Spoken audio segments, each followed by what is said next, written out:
చెట్లను లోపల పెంచినట్టయితే అవి అక్కడే తిని మరి అక్కడే ఉండేటువంటి అవకాశం ఉంటుంది.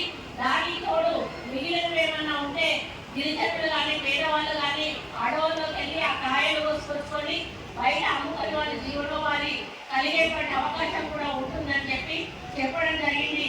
మేము అన్ని రకాలుగా ఫారెస్ట్ డిపార్ట్మెంట్ నుంచి మేము తీసుకోవాల్సిన చర్యలన్నీ కూడా తీసుకుంటా ఉన్నాము.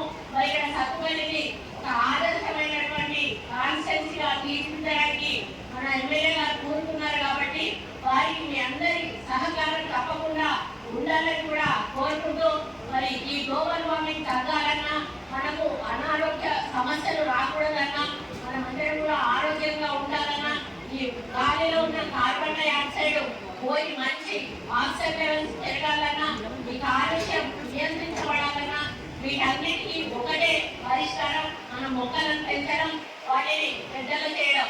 ఈ కార్యక్రమాన్ని లక్ష్యంగా తీసుకొని మరి టార్గెట్స్ పెట్టుకొని పోటీ పెట్టుకొని మరి మొక్కలను పెంచి ఆ వృక్షం మీరు పెంచుతుందంటే ఇప్పుడు అన్న చెప్పినట్టుగా మనం పిల్లలు పెరుగుతూ ఉంటే మనకి ఎంత ఆనందం అవుతుందో మనం పెట్టిన వృక్షం పెరుగుతూ ఉంటే కూడా మనకు అంతే ఆనందం అవుతుంది. ఒక చెట్టు పువ్వు పూస్తే మొదటి పువ్వు పూసినప్పుడు మనం ఎంత ఆనందపడతామో మనకు తెలుసు.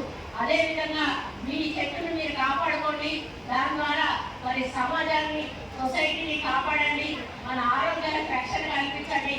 కాబట్టి మీ అందరూ కూడా మనిషి ఒక్కరు చేసి ఒక్కొక్క చెట్టు నాటినా చాలు ఈ రోజు మనకు అనుకున్న లక్ష్యాన్ని ఈజీగా చేరుకునే అవకాశం ఉంటుంది. కాబట్టి మరి ఈ రోజు నేను ఇచ్చిన ఈ యొక్క సందేశాన్ని మీరు అనుసరించి రాబోయే రోజుల్లో మరి పెద్ద ఎత్తున వృక్షాలను పెంచి ఈ ఏదైతే కాలుష్య నివారణకు చేదోడుగా ఉంటారని ఆశిస్తూ మరి ఇంత పెద్ద ఎత్తున నన్ను ఆహ్వానించి ఈ కార్యక్రమం